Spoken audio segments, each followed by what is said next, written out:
This is a clavicle. You have the flat acromial end that articulates with the flat acromion of the scapula.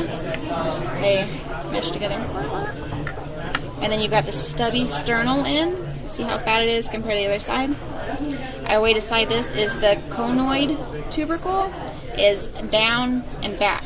So if you have it any other way, if you're looking at it, you're like, oh, here's the conoid tubercle. I need it to be down. So it's down, but is it back? No, that's front. So you gotta turn it so it's back. And then you also need to know the groove for the subclavius muscle, which is this groove right here, nice and groovy. And then also, that's it. And this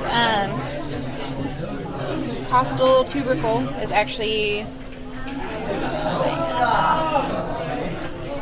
it is, on this one you can't really see it that well. Right, yeah, right there. Sorry guys, right there. On this one you can see it better. Right here, see it's kind of rough. That's where that is. Alright, and then on the scapula, here's a real one. Real is always better. You don't want the knockoffs. Okay, so scapula, you've got your spine. It's the part that sticks out. And this is in the back. This is always posterior because you don't want that stuff inside you. Alright.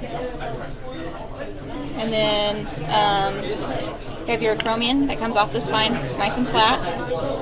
You have each of the different fossa. This is the subspinous, or yeah, infraspinous, sorry. Infraspinous fossa, because it's under the spine.